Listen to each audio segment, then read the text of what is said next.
235장 준비 찬송 부릅니다. 달고 묘한 그 말씀 생명의 말씀은 귀한 그 말씀 진실로 생명의 말씀이 나의 길과 믿음 밝히 보여주니 아름답고 귀한 말씀 생명샘이로다.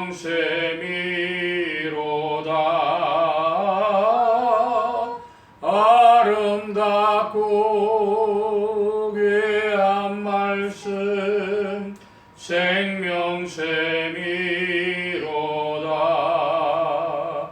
귀한 그 말씀 내 노래 제목이 되도다.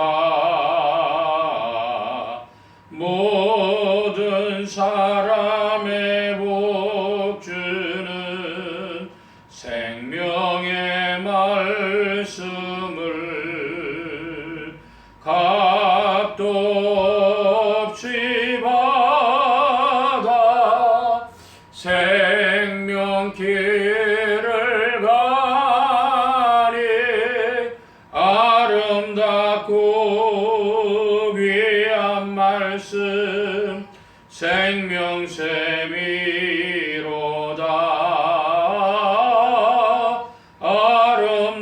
아름답고 귀한 말씀 생명샘이로다. 널리 울리고 퍼지는 생명의 말씀은 마음의 용서와 평안을 골고루 주하니 다만 예수 말씀 들어 복을 받네. 아름답고 귀한 말씀 생명샘이로다.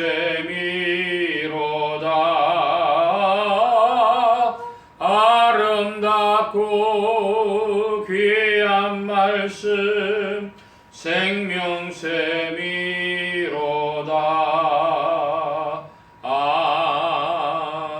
아멘. 이 시간 우리 함께 묵상기도 하심으로 2021년 신년집회 둘째 날 시간 우리 함께 시작합니다. 기도하겠습니다.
주께서 내 마음에 두신 기쁨은 저희의 곡식과 새 포도주에 풍성할 때보다 더하니이다.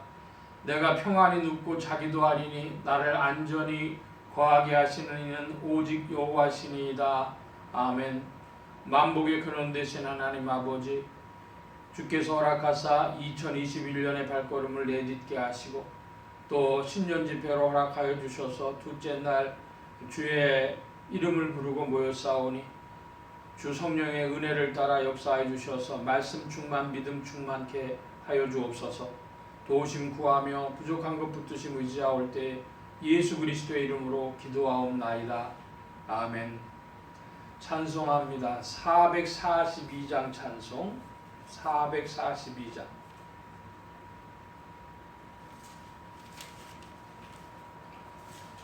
선한 목자 되신 우리 주 항상 인도하시고 방초동산 좋은 곳에서 우리 먹여줍소서. 선한 목자 구세주여 항상 인도합소서. 선한 목자 구세주여 항상 인도합소서. 양의 문이 되신 예수여 우리 영접하시고 길을 잃은 양의 무리를 항상 인도합소서. 선한 목자 구세주여 기도 들어줍소서. 선한 목자 구세주여 기도 들어줍소서. 흠이 많고 약한 우리도 용납하여 주시고 주의 넓고 크신 은혜로 자유 얻게 하셨네. 선한 목자 구세주여 지금 나아갑니다. 선한 목자 구세주여 지금 나아갑니다. 일찍 주의 뜻을 따라서 살아가게 하시고 주의 크신 사랑 베푸사 주를 좁게 합소서. 선한 목자 구세주여 항상 인도합소서. 선한 목자 구세주여 항상 인도합소서. 아멘. 성경 말씀 빌립보서 제2장 신약 빌립보서 제2장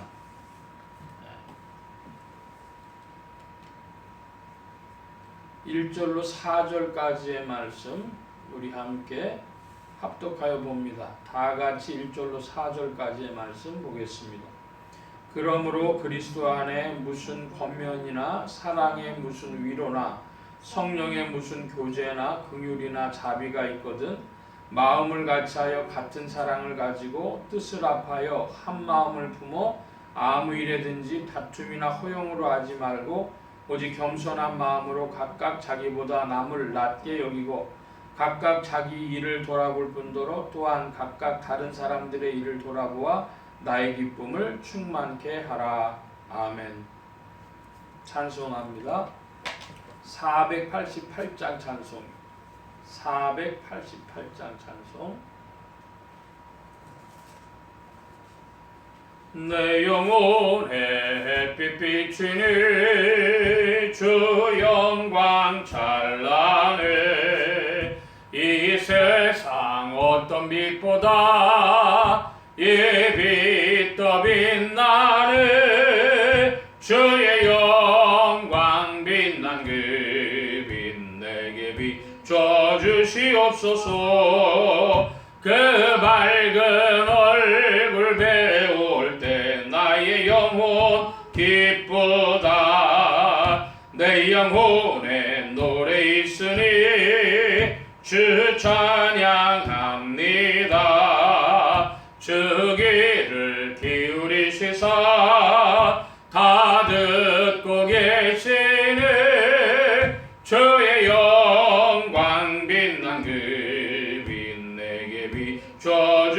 비춰주시옵소서. 그 밝은 얼굴 배울 때 나의 영혼 기쁘다.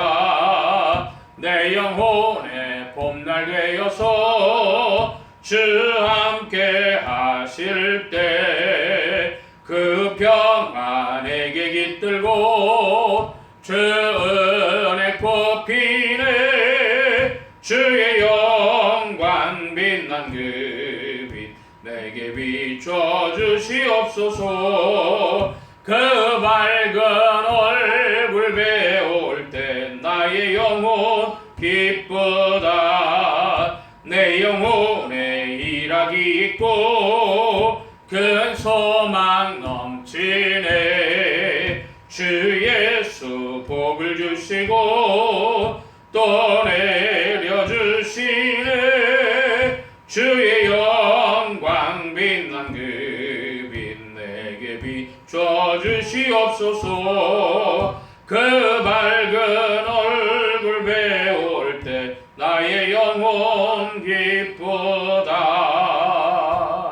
아멘. 기도합니다. 사랑의 하나님 함께해 주셔서 이 시간 주의 말씀 살피려고 합니다. 2021년 신년 집회의 빌립보서의 말씀으로 기쁨과 감사로 노래를 부르자 하는 제목으로 말씀을 나누는데 주의 밝은 빛 비춰주시며 부족한 것 십자가대로 감춰주옵소서. 성령의 두루마기로 입혀주옵시고 말하는 입과 듣는 귀에 복 주시옵소서. 의지하올 때에 예수 그리스도의 이름으로 기도하옵나이다. 아멘.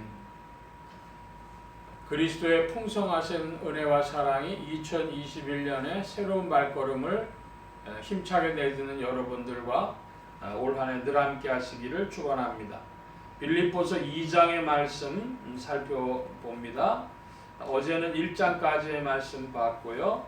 빌립보서가 4장까지 있어서 오늘은 3장 9절까지의 말씀을 좀 신속히 살펴보려고 합니다. 그러므로 그리스도 안에 무슨 권면이나 사랑의 무슨 위로나 성령의 무슨 교제나 긍휼이나 자비가 있거든 마음을 같이하여 같은 사랑을 가지고 한 뜻을 합하며 한 마음을 품어 그랬습니다. 여기 지금 2절에 2번 나오는 것이 있는데요. 마음을 같이 한다, 뜻을 합한다, 한 마음을 품는다, 그런 것입니다.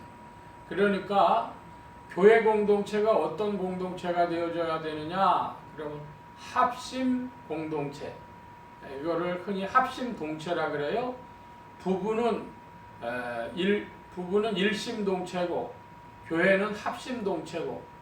그래서 마음이 합해져야 합니다. 뜻이 합해져야 됩니다. 한 마음을 품어야 됩니다. 자, 그거 가지고 그 한 마음 된 마음 가지고 무슨 일이 있어야 되는가? 3절에 아무 일에든지 다툼이나 허용으로 하지 말고 오직 겸손한 마음으로 각각 자기보다 남을 낮게 여기고. 여기 낮게 여긴다고 하는 건 영어로 better입니다. 조금 더 좋다. 다른 사람이 나보다 더 좋은 사람이다. 나보다 더 나은 사람이다. 이런 자리로 가라는 것이죠. 그래서 그걸 보고 그런 자세를 뭐라고 부릅니까? 겸손한 마음. 겸손한 마음으로 남을 자기보다 좋게 여겨라, 낮게 여겨라 하는 것입니다. 사람들이 사실은 시기 질투를 합니다. 인간의 아주 본능에 가까운 그런 생각들인데요. 마음속에 있는 그런 인간의 본능에 가까운 심리 상태인데 시기 질투. 다른 사람하고 비교해서 어떻게 하든지 자기가 남보다 나아야 하겠다는 것입니다. 그래서 사람들이 어떻게 그 마음이 형성이 되는가 그러면 어떤 목사님이 차 갖고 비유를 하시더라고요. 그러면 차 없는 사람은 중고차라도 가지고 있는 사람이 부럽다 그럽니다. 또 중고차 가지고 있는 사람은 새 차 산 사람이 부럽다 그럽니다. 근데 새 차 산 사람은요, 기사가 몰아주는 차 타는 게 부럽다 그런다는 거예요. 그러니까 사람에게 이 다른 사람과 비교하는 마음은 본질적인데 한치라도 자기가 남보다 우월하기를 원하지 그 밑에 있길 사람들이 원치 않는 거예요. 그런데 뭐라고 말씀합니까? 오직 겸손한 마음으로 각각 자기보다 남을 낮게 여기고. 주님이 그래서 복음서에 보면 어린 아이들로 말씀하셨는데 그 어린 아이들은 잔치자리에 가면 아예 상석 앉을 생각을 안 하고 있는 거예요. 저 밑에서 놀고 있어요. 편안한데 사람들이 좀 높은 자리에 있다가 자기보다 좀 더 지위가 있는 사람 와서 밑으로 내려가라 그러면 얼마나 창피하겠냐. 그런 말씀이 있단 말입니다. 그러니까 사람들은 어느 자리에 있어야 되느냐? 소박한 자리에, 겸손한 자리에, 그게 복이 되어지는 것입니다. 4절에 각각 자기 일을 돌아볼 뿐더러 또한 각각 다른 사람들의 일을 돌아보아 그랬습니다. 우리는 오지랖이 넓다는 표현을 합니다. 다른 사람 일 괜히 참견하는 거. 참견하니까 사람들이 또 뭐하냐면 네 일이나 잘해 그럽니다. 네 일이나 잘해. 그런 얘기 들으면 어떻게 되죠? 그런 얘기 들으면 다른 사람과 신경 쓸 이유가 없는 겁니다. 내일 하기도 바쁜데. 자, 지금 이 말씀이 주어지는 배경이 뭡니까? 교회 공동체, 마음을 같이 하고 뜻을 합하고 한 마음을 품을 때에 다른 사람이 나보다 더 참 저 사람은 저게 장점이로구나. 저게 좋은 사람이로구나. 나보다 훨씬 낫네. 이런 마음을 가지고 또 뭐를 해야 되냐? 사람들은 자기 일을 다 해야 됩니다. 자기 일을 하는데 공동체는 자기 일 하는 거로만 끝나는 게 아니고 다른 사람이 좀 어려운 일 있으면 도와준다는 것이죠. 서로 돕는다는 것이죠. 그러니까 서로 돕는다는 것과 참견한다는 건 다른 것입니다. 참견한다고 하는 것은 도와주지도 않으면서 말만 하는 거예요. 야, 그거 그렇게 못하냐? 어떻게 하냐? 다른 사람을 참견하는 것이 아니라 돕는 사람. 그게 공동체죠. 그러면 남이 도와주기를 바란다. 그것도 아니죠. 자기 일은 다 자기가 하고. 그래서 서로 섬김이라고 하는데 한마디로 이 겸손과 도움을 다른 단어로 바꾸면 섬김입니다. 섬김이 있을 때 거기에 공동체가 형성이 되어지는 것이죠. 어느 좀 규모가 큰 교회 이야기입니다. 예배가 끝나고 이제 그 다음 예배가 또 있었나 봐요. 사람들이 들어오고 나가고 하는데 어떤 권사님이요, 애엄마가 있었는지 아이 기저귀가 이렇게 극장식 의자식으로 접혀지는 의자였는데 거기 사이에 끼어 있더라는 거예요. 그러니까 어떤 권사님이 누가 이렇게 해놓고 갔냐고 얘기를 하니까 어떤 분이 지나가다 그걸 집어가지고 가시더래요. 여러분, 공동체는 뭐죠? 참견하고 말하고 그리고 평가하고 비평하는 것이 아니라 돕는 것이죠. 그러니까 섬김이라고 하는 게 바로 그런 것입니다. 나보다 남을 더 존중하고, 그러니까 내 눈에 보기에 좀 미진한 일이 있으면 어떻게 생각하면 되겠습니까? 뭐 이유가 있어서 그랬겠지, 어쩌다 보니까 실수했겠지, 이렇게 생각해 주는 것이죠. 난 그거보다 더한 실수도 하는데 이렇게 생각하는 것입니다. 그러므로 겸손과 도움이라고 하는 것, 그리고 자기의 직무를 다한다고 하는 것, 이 세 가지를 다 합한다면 섬김이란 단어로 이야기할 수 있겠습니다. 거기에 공동체가 주어집니다. 자, 5절 이하의 말씀인데요. 우리 5절로부터 8절까지의 말씀 함께 봅니다. 너희 안에 이 마음을 품으라. 곧 그리스도 예수의 마음이니 그는 근본 하나님의 본체시나 하나님과 동등됨을 취할 것으로 여기지 아니하시고 오히려 자기를 비어 종의 형체를 가져 사람들과 같이 되었고 사람의 모양으로 나타나셨음에 자기를 낮추시고 죽기까지 복종하셨으니 그 십자가에 죽으심이라. 아멘. 자, 여기 6절에 보니까 근본이라는 단어가 나옵니다. 예수 그리스도는 원래 어떤 분이십니까? 근본은 하나님의 본체시라 그랬어요. 본질은, 예수님의 본질은 하나님이십니다. 그런데 사역에 있어서는 어떻게 하셨습니까? 하나님과 동등됨을 취할 것으로 여기지 아니하시고 자기를 비웠다 그래요. 이거 헬라어로 찾아보면 케노시스라고 하는 표현을 쓰는데요. 자기를 비웠다. 그 케노시스라고 하는 것은 뭐냐면 다른 사람 발밑에 있다, 겸비해졌다, 그런 뜻입니다. 그러므로 예수님은 본질에 있어서는 하나님이시고 사역에 있어서는 겸비해지신, 낮아지신 그런 분이십니다. 종의 형체를 가지셨다 그랬습니다. 그래서 이것을 8절로 보니까 사람의 모양으로 나타나셨음에 자기를 낮추시고 죽기까지 복종하셨으니 그 십자가에 죽으심이라. 사역으로서의 예수님은 어떻게 하셨습니까? 사람의 모양으로 종의 형체로 나타나셔서 자기를 낮추고 겸비하게 자기를 비우고 죽기까지 복종하신 분이십니다. 그래서 한마디로 예수님은 근본은 하나님이시고 사역은 사람이신데 종의 형체를 가져서 죽기까지 복종하신 분이십니다. 예수님의 근본을 보는 것과 예수님의 사역을 보는 것 다 은혜가 있어요. 예수님 하나님이시구나. 놀라운 이야기죠. 예수님은 사람이시구나. 사람이 되셔서 이렇게 자기를 비워가지고 낮추시고 겸비하시고 복종하셨구나. 다 은혜가 되는 것입니다. 그래서 어떤 이들은 사람이신 예수 그리스도를 강조하면 우리도 그와 같이 해야 된다라고 하는 열심은 내는데 뭔 몰라요. 예수님이 하나님이시라는 걸 모르는 거예요. 그런 이들이 있어요.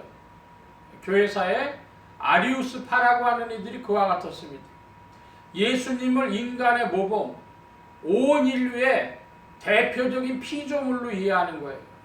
우리가 나아가야 할 자리, 거기에 예수 그리스도가 계시다. 하나님으로는 인정을 안 했습니다. 근데 예수님을 하나님으로 보는 이들이 있어요.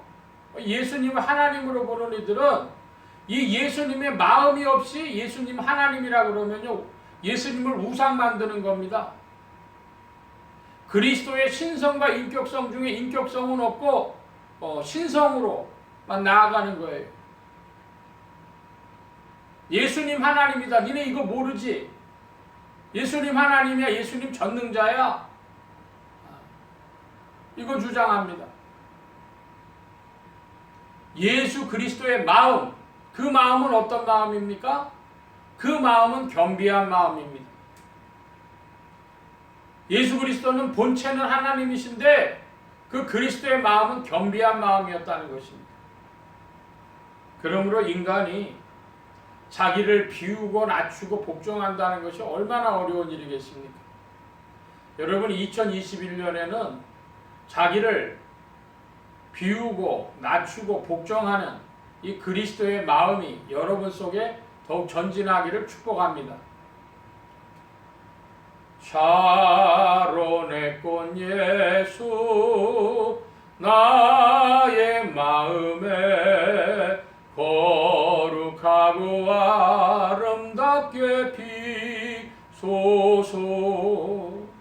여러분, 2021년에는 이 찬양도 많이 부르는 여러분 되시기를 바랍니다. 예수 그리스도, 신성과 인격성을 가지고 계신 예수 그리스도, 그분이 우리의 구주가 되셨습니다.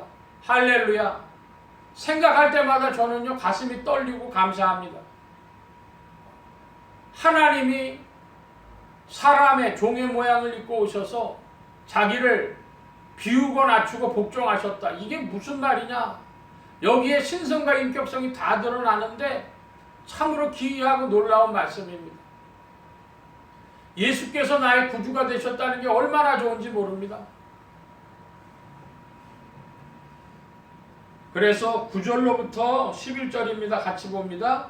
이러므로 하나님이 그를 지극히 높여 모든 이름 위에 뛰어난 이름을 주사 하늘에 있는 자들과 땅에 있는 자들과 땅 아래에 있는 자들로 모든 무릎을 예수의 이름에 꿇게 하시고 모든 입으로 예수 그리스도를 주라 시인하여 하나님 아버지께 영광을 돌리게 하셨느니라. 그러므로 예수 그리스도는 만유의 주가 되셨습니다. 세상의 구주가 되셨습니다. 모든 이름이 예수 앞에 무릎을 꿇습니다. 겸비하신 예수 그리스도 앞에서 모든 만물이 무릎을 꿇어요. 이 부분을 가지고 성경학자들은 무슨 케노시스 기독론이라 이래가지고 신학교에서 열심히들 배웁니다. 그리고 여기에 굉장히 깊은 뜻이 있다고 하는데 한마디로 이야기하자면 예수님은 근본은 하나님이시고 사람은 자기를 비운, 자기를 낮춘, 복종하신 사역을 하셨다. 이것 기억하시기 바랍니다. 하나님이며 사람이신 예수 그리스도, 신성과 인격성을 가지신 예수 그리스도시요, 예수 그리스도는 그 일로 인하여서 승리하신 권능의 주님이십니다. 모든 무릎이 다 예수의 발 앞에 꿇게 되어지는 것입니다. 자, 12절 말씀 봅니다. 12절 큰 소리로 봐주시기 바랍니다. 12절 시작. 그러므로 나의 사랑하는 자들아, 너희가 나 있을 때뿐 아니라 너 지금 나 없을 때에도 항상 걱정하여 두렵고 떨림으로 너희 구원을 이루라. 12절의 첫 단어는 그러므로입니다. 자, 그리스도 예수의 마음, 그거 우리 본받아야 되는데 그렇기 때문에 두렵고 떨림으로 구원을 이루라고 합니다. 두렵고 떨림으로 구원을 이루라는 게 갑자기 나타난 것이 아니라 오늘 우리도 본질로는 무엇입니까? 그리스도 예수 안에서 하나님의 자녀입니다. 존귀한 권세를 하나님의 상속자로 우리가 신분이 바뀐 것입니다. 그런데 오늘 우리가 살아가는 인생의 삶은 어떻게 살아야 됩니까? 겸손하게 공동체적인 겸손을 가지고 자기를 낮추고 비우고 복종함으로 나아가는 것이죠. 어떤 이들이 믿음으로 구원받는다는 얘기를 해서 그냥 그 믿음이라고 하는 것을 심리 상태로 보는 거예요. 자기의 생애의 존재로서 믿음을 받아들이는 것이 아니라 심리 상태로 믿음을 이해하기 때문에 두렵고 떨림으로 구원을 이루라, 이런 말씀 이해하지 못하는 것이죠. 구원은 하나님이 우리에게 주신 것이요, 동시에 우리가 구원을 이루어 나가야 할 것이요, 마지막 날에 그리스도의 날에 주께서 인치실 것입니다. 자, 그러니까 구원에 흔히 말하는 대로 구원의 현재성과 미래성, 뭐 그런 말을 하죠. 여러분 구원이 어떻습니까? 여러분 구원 받았습니까? 구원 받고 있습니까? 구원 받을 것입니까? 세 가지가 다여야 하겠습니다. 두렵고 떨림으로 구원을 이루라. 자, 여기서 우리가 한 구절 찾아보는데요. 고린도전서 9장입니다. 신약에 조금 앞에 가시면 고린도전서 9장 27절 말씀입니다. 빌립보서 표시를 해놔주시고 고린도전서 9장 27절 찾으셨으면 우리가 함께 봅니다. 27절입니다. 274면, 신약의 274면 고린도전서 9장 27절 함께 봅니다. 내가 내 몸을 쳐 복종하게 함은 내가 남에게 전파한 후에 자기가 도리어 버림이 될까 두려워함이로라. 예, 우리의 믿음 안에는 두려움이 있어요. 버림받을까 두려움, 구원을 이루지 못할까 하는 두려움, 두려움과 떨림, 이것이 있습니다. 근데 어떤 이들은 이제 예수 믿었으니까 내 구원은 확보됐으니까 됐다 이렇게 이야기를 하는 거예요. 예, 참 우리의 믿음 상태에 대해서 나눠야 될 이야기가 많습니다. 이상구 박사라고 하는 분이 계시죠. 그분이 안식교라고 하는 그런 신앙을 가지고 수십 년 생활하다가 지금은 이제 그 안식교에 나와서 장로교인이 됐습니다. 근데 어떻게 해서 그렇게 됐는가 그러면 자기가 의사생활을 하는데 어떤 분이 자기가 알고 있는 그 안식교의 집사님이 찾아오셨어요. 어떻게 오셨습니까? 그랬더니 박사님, 제가 이제 병원에 가니까 얼마 안 남았다 그럽니다. 암사학인가 그래서 이제 병원에서 나가라 그래서 나왔습니다. 그런데 살고 죽는 게 중요한 게 아니라 더 중요한 것은 천국이 안 믿어집니다. 나 천국 갈 수 있을까요? 그러니까 그 이상구 박사님이 이야기를 했어요. 당신 천국 못 갑니다. 예? 왜 못 가죠? 예수 그리스도께서 내 죄를 다 짊어지시고 그래서 우리에게 생명을, 새 생명을 허락해 주신 것을 믿지 않으니까 구원 못 받죠. 그거 믿은 분이 믿었다면 왜 두려움에 떨겠습니까? 그런데 그 이야기를 해주는데 이분이 처음엔 충격을 받더니 조금 있다가 맞아요. 예수 그리스도께서 십자가 지시고 내 죄를 다 해결하셨는데 내가 이제 죽으면 천국 가는 것인데 왜 제가 두려워하고 있죠? 박사님 고맙습니다. 그러고 가더래요. 그런데 이제 그분 가끔씩 와서 치료하시고 뭐 이러다가 서로 다 까먹은 거예요. 한두 달만 있으면 죽을 거라 그랬는데 6개월이 지났어요. 그러니까 그 생각이 난 거예요. 그래서 병원에 가서 좀 한번 다시 검사해 보시죠. 그랬더니 저도 그럴 생각이에요. 그래서 병원에 갔더니 암이 없어졌다는 거예요. 여러분, 그럼 뭡니까? 예수 그리스도의 십자가는 우리 죄 지셨다고 하는 것은 인류를 향한 하나님의 선포예요. 그거 안 믿으면 예수 그리스도 안 믿는 자들이죠. 자, 그런데 그건 이제 우리에게 주신 구원입니다. 그리스도께서 이루신 구원입니다. 그런데 오늘 이제 이루어갈 구원이 있어요. 그건 뭡니까? 성령이 세상 끝날까지 우리를 두렵고 떨림으로 복종하면서 이루어가라고. 그래서 사도 바울은 뭐라고까지 이야기하고 있습니까? 내가 예수 그리스도 복음을 남에게 전파한 후에 내가 버림받을까 봐 두렵다. 여러분, 우리는 우리의 생애 동안 그리스도께서 하신 일, 그것은 찬양하고 우리의 생애는 주를 향하여 초점 맞춰서 힘차게 전진하여 나가야 하는 줄로 믿습니다. 내가 이미 얻었다 함도 아니요. 사도 바울의 고백과도 같이 잡힌 바 된 그것을 잡으려고 달려간다. 이거 참 재미있는 말씀이죠. 내가 잡힌 바 된 그것을 잡으려고 달려간다.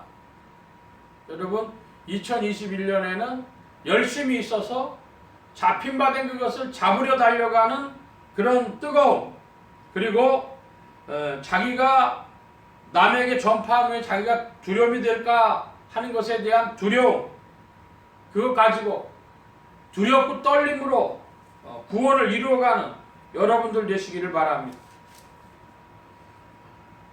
항상 복종하여 두렵고 떨림으로 너희 구원을 이루라 하셨습니다. 자, 13절 말씀인데요. 13절도 참 재미있는 말씀이에요. 빌립보서로 돌아가서 2장 13절 말씀 봅니다. 너희 안에서 행하시는 이는 하나님이시니 자기의 기쁘신 뜻을 위하여 너희로 소원을 두고 행하게 하시나니. 이게 뭐가 재미있는 구절이냐 하면요, 우리 안에 소원이 있어요. 나 뭐가 되고 싶다. 나 발레리나가 되고 싶다. 피아니스트가 되고 싶다. 소설가가 되고 싶다. 과학자가 되고 싶다. 판사가 되고 싶다. 어떤 목표를 가지고 사람이 소원을 가지고 열심히 나가고 하나님께 기도하기도 하고 하죠. 그런데 하나님이 자기의 기쁘신 뜻을 위하여 너희로 소원을 두고 행하게 하신다고 그랬어요. 자, 그 인생을 하나님이 피아니스트를 만들고 싶으셔요. 그러면 하나님께서 그 마음을 그 속에 집어넣으시는 거예요. 그게 그의 소원이 되어지도록. 그 소원을 가진 자는 하나님 앞에 기도해서 하나님 나 피아니스트 만들어주세요 하고 열심히 기도하면서 하나님 앞에 매달리는 것이죠. 이게 무슨 말이냐? 하나님의 뜻과 내 소원이 일치될 때, 연합되어질 때 거기에 신비가 있는 것입니다. 여러분의 마음속에 있는 소원이 하나님의 뜻과 일치되어지는 복이 있기를 축복합니다. 2021년에는 여러분 무슨 마음을 먹으시든지 그 소원이 하나님의 뜻으로부터 나오는 소원이 되기를 또한 축원합니다. 내 소원이 다 하나님의 뜻이 아니라 하나님의 뜻과 내 소원이 하나가 되어지는 것. 하나님이 내 안에 주시는 소원을 발견하고 그것을 구하는 것. 그것이 우리의 신앙이 되어줘야 하겠습니다. 그래서 어떤 분은 기도를 이렇게 표현한 분이 계셔요. 철만은 달리고 싶다 하는 것처럼 기차가 달리고 싶어요. 레일을 깔아 있으면 기차가 달리겠는데 레일이 깔려야 되겠어요. 기도는 뭐다? 기도는 하나님의 뜻이 우리에게 와서 레일처럼 우리 입으로 구하는 거예요. 하나님 나 피아니스트 되게 해주세요. 피아니스트 되게 해주세요. 나 유명한 성악가 되게 해주세요. 하나님이 그를 그렇게 사용하고 싶을 때 우리의 무릎을 꿇게 하셔서 겸비하게 하셔서 그와 같이 행하시는 것이죠. 참 귀한 것입니다. 자, 서둘러서 좀 말씀 봅니다. 14절로부터 18절까지 봅니다.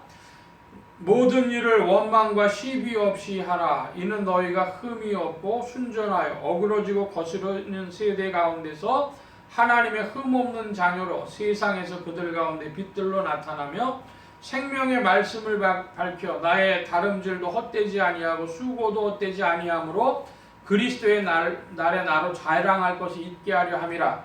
만일 너희 믿음의 재물과 봉사 위에 내가 나를 관제로 드릴지라도 나는 기뻐하고 너희 무리와 함께 기뻐하리니 이와 같이 너희도 기뻐하고 나와 함께 기뻐하라. 빌립보서의 말씀을 전할 때 올해 이 신년 집회의 주제가 기쁨과 감사로 노래를 부르자입니다.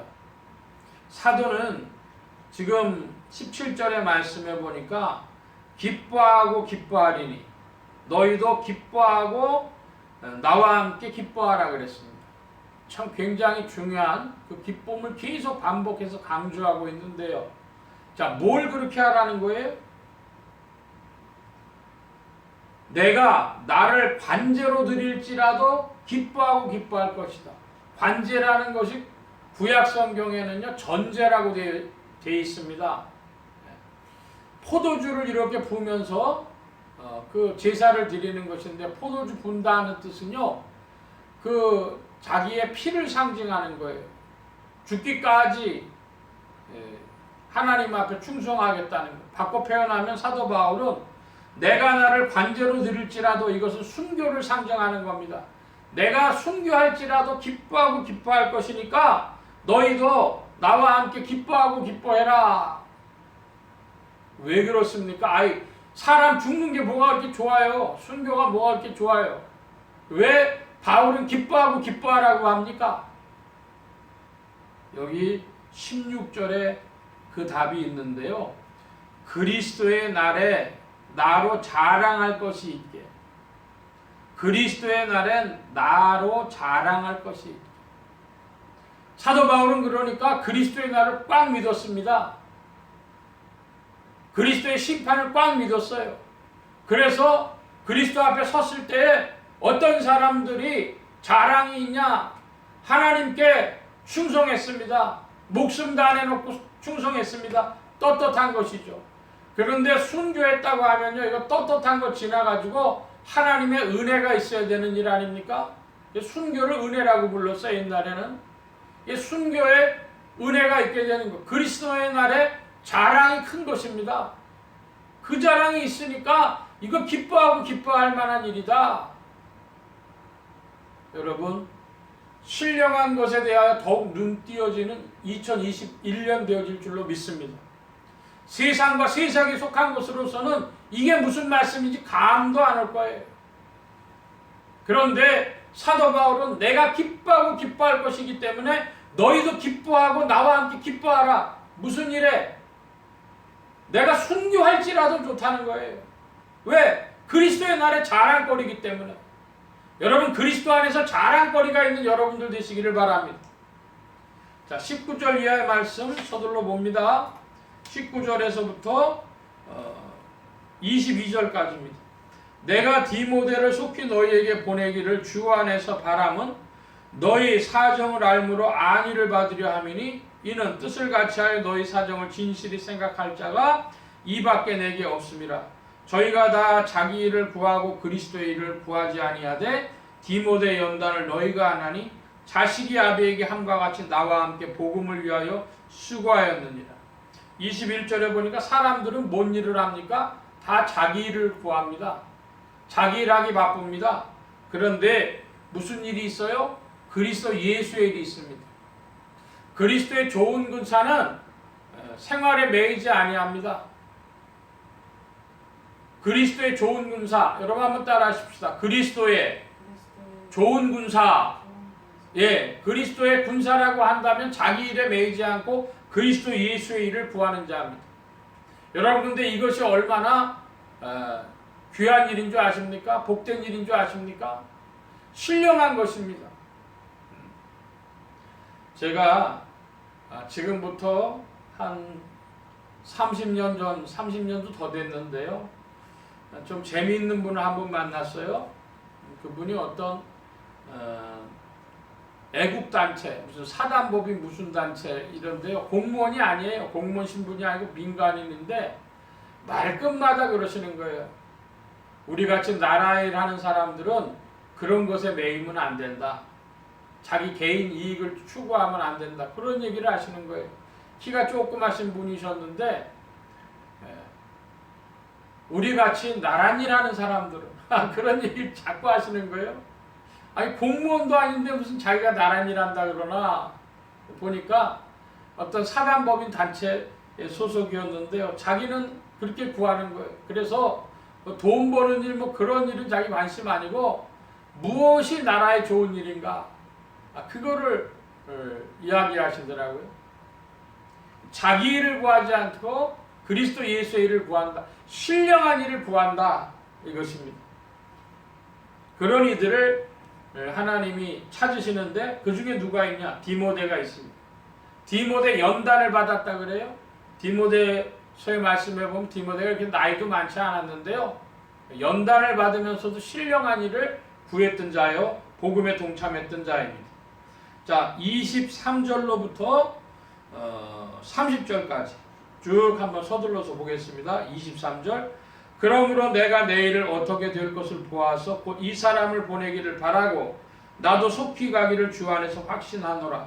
그러나 에바브로디도를 너희에게 보내는 것이 필요한 줄로 생각하노니 그는 나의 형제요 함께 수고하고 함께 군사된 자요 너희의 사자로 나의 쓸 것을 돕는 자라. 그가 너희 무리를 간절히 사모하고 자기 병든 것을 너희가 들은 줄 알고 심히 근심한지라. 저가 병들어 죽게 되었으나 하나님이 저를 긍휼히 여기셨고 저뿐 아니라 또 나를 긍휼히 여기사 내 근심 위에 근심을 면하게 하셨느니라. 그러므로 내가 더욱 급히 저를 보낸 것은 너희로 저를 다시 보고 기뻐하게 하며 내 근심도 덜려 함이니 이러므로 너희가 주 안에서 모든 기쁨으로 저를 영접하고 또 이와 같은 자들을 존귀히 여기라. 저가 그리스도의 일을 위하여 죽기에 이르러도 자기 목숨을 돌아보지 아니한 것은 나를 섬기는 너희의 일에 부족함을 채우려 함이니라. 예, 여기 23절 이하의 말씀 보면 한마디로 사역의 인격성이 드러나 있습니다. 하나님 일 하는데 무슨 기적이 일어나고 하는 일이 아니라 연단받고 병들고 목숨이 왔다 갔다 하는 일에도 충성한다 하는 그런 사역의 인격성이 드러나 있고, 또 특별히 여기 26절에 보면 너희가 들은 줄 알고 심히 근심했다 그래요. 이건 사랑하는 사람의 마음입니다. 어떤 사람들은 엄살꾼이라고 있죠. 조금만 뭐 해도 자기 문제를 굉장히 부풀려서 말해요. 근데 어떤 사람들은요, 굉장히 어려운 처지가 됐는데도 자기 어려움 얘기하지 않습니다. 예, 멀리 나가 있는 자식이요, 부모님한테 좋은 얘기만 하고 자기 어려운 거 얘기 안 합니다. 왜? 부모님 걱정하실까. 그런데 부모가 돼서도 자식에게 어려움 얘기 안 한 거 있어요. 자식들이 걱정할까 봐. 바로 그 얘기죠. 에바브로디도가 그런 사람이었습니다. 빌립보 성도들이 걱정할까 봐. 자기 병들었다는 얘기 듣고 성도들이 걱정할까 봐. 한번 따라 하십시다. 사역의 인격성. 예수 그리스도 안에서, 예수 그리스도는 본체가 하나님이시나 사역의 인격성을 보여주셨듯이 우리도 주 안에서 주님의 그 영광의 세계를 바라보고 있지만 사역의 인격성을 가지고 연단받고 또 병이 들기도 하고 근심하기도 하고 괴롭기도 하는데, 여기 30절의 말씀에 보니까 그리스도의 일을 위하여 죽기에 이르러도 자기 목숨을 돌아보지 아니했다. 누가? 저가, 에바브로디도가 그랬다는 거예요. 이걸 보고 25절의 말씀으로는 함께 수고하고 함께 군사된 자요. 여러분, 그리스도의 군사된 정신, 십자가 군병들아 주 위에 일어나, 그 찬송이 그냥 단순한 찬송이 아니라 우리에게도 찬송이 되어지는 성경의 말씀을 받아 그와 같아야 하겠습니다. 자, 3장의 말씀으로 갑니다. 오늘 3장 9절까지 보는데요. 1절로부터 2절 봅니다. 정말로 형제들아 주 안에서 기뻐하라. 너희에게 같은 말을 쓰는 것이 내게는 수고로움이 없고 너희에게는 안전하니라. 개들을 삼가고 행악자들을 삼가고 손할례당을 삼가라. 예, 먼저 개들이란 뭐냐? 이것은 사람의 행세를 못한다는 거예요. 그러니까 본능 따라 살아가는 사람들이라는 것이고, 행악자들, 또 손할례당 그랬는데 행악자들은 설명 안 드려도 되겠고, 행악자가 뭐냐, 손할례당이 뭐냐, 이것은 육체의 할례를 중시하는 유대인들을 말하는 것입니다. 참된 할례란 무엇인가? 3절에 나와 있습니다. 함께 봅니다. 하나님의 성령으로 봉사하며 그리스도 예수로 자랑하고 육체를 신뢰하지 아니하는 우리가 곧 할례당이라. 예수를 자랑하고 자기의 어떤 육체, 여기에 육체라고 하는 건 사회적 지위와 체면과 뭐 이런 거 다 포함해 가지고 그런 거 자랑 안 한다는 거예요. 그러면서 3장 1절에 바울은 기뻐하라라고 하는 명령문을 주었습니다. 기뻐하라. 근데 덧붙이는 말이 무엇입니까? 기뻐하라고 내가 같은 말 계속 하는 거는, 기뻐하라 기뻐하라 하는 것은 수고로움이 없고 너희에게 안전하다 그랬어요. 이게 무슨 말일까요? 너희에게 안전하다. 우리는 잠시만 가만히 있어도 생각이 어디로 가요? 환경으로 생각이 가고, 환경으로 생각이 가면 어떻게 돼요?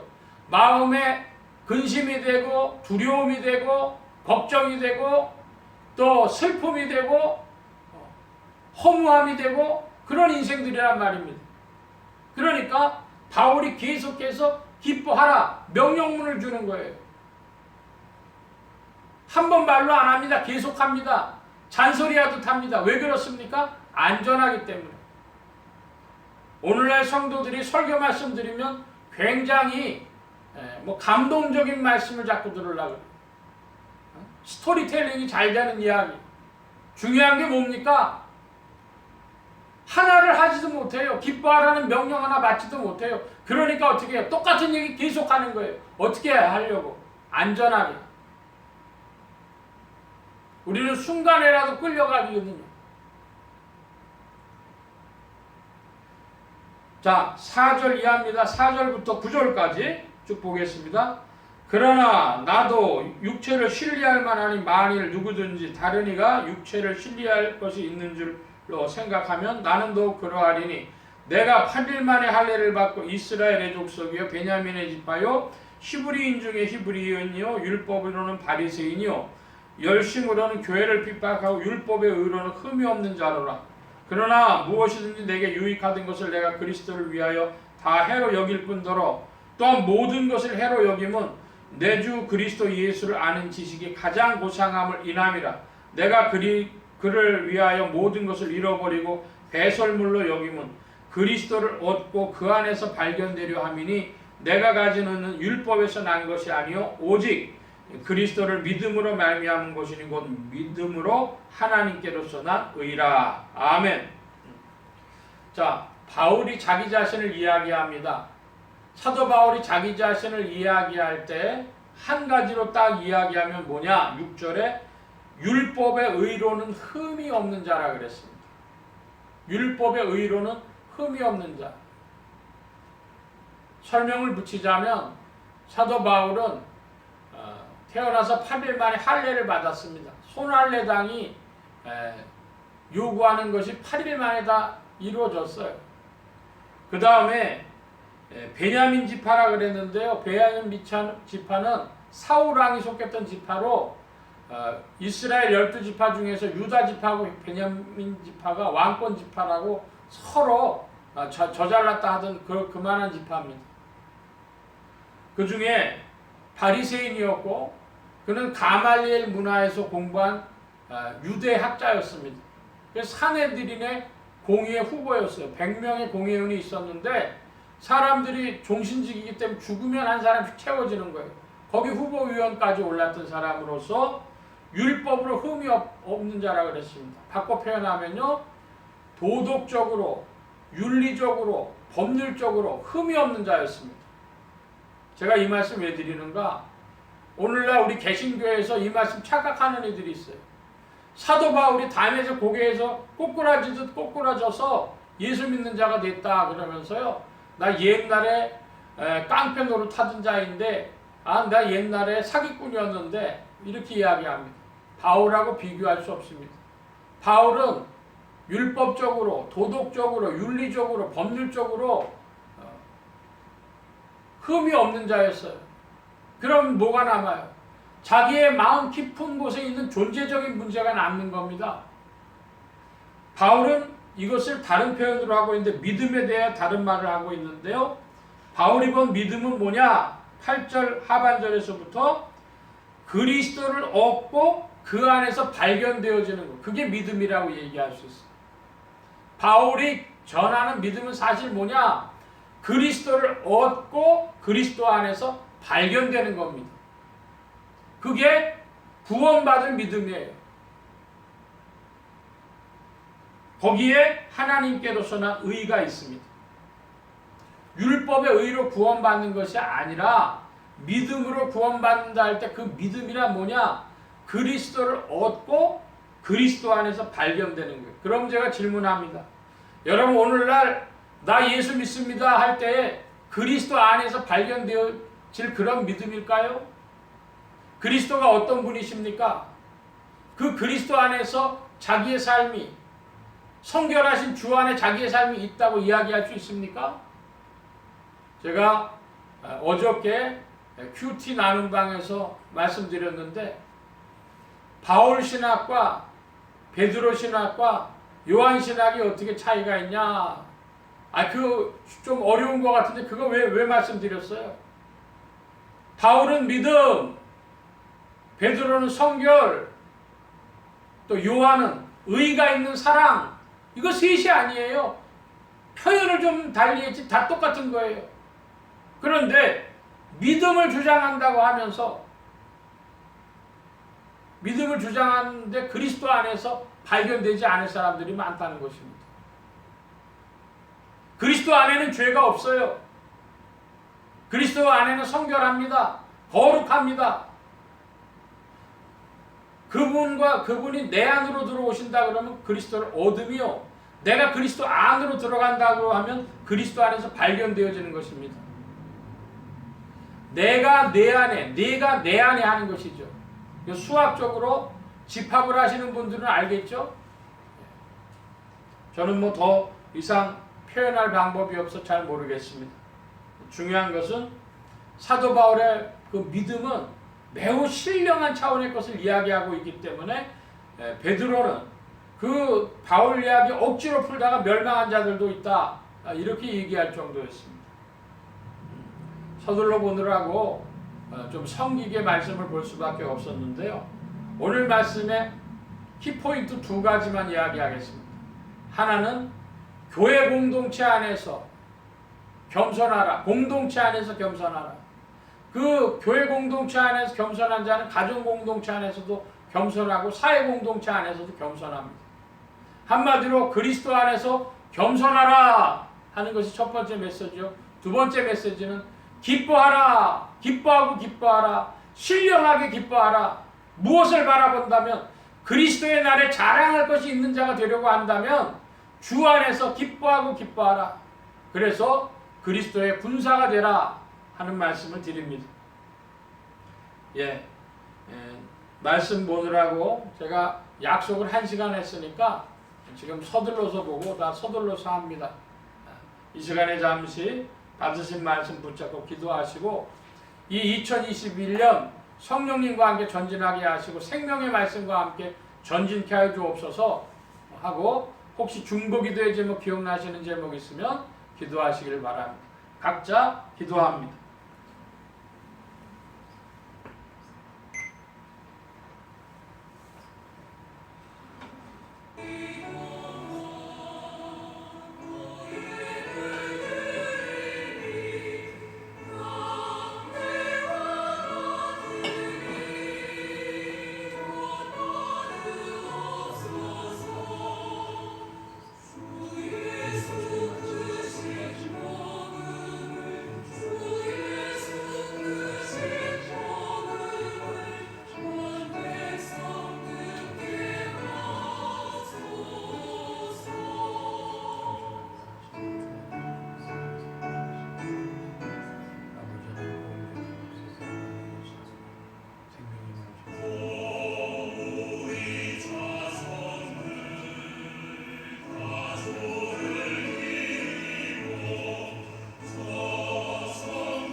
만복의 근원 되신 하나님 감사합니다.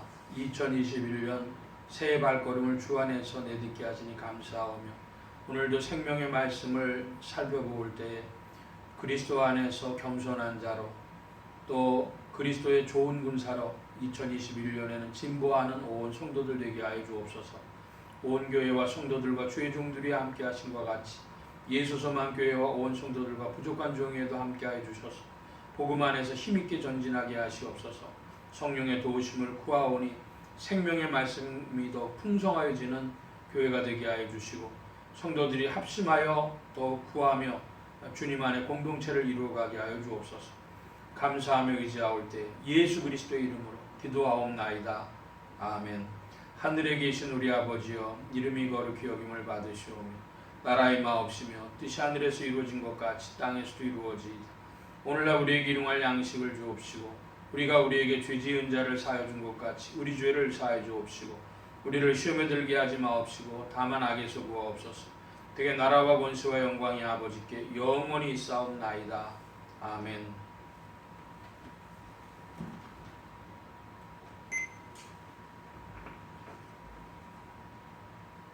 Yeah.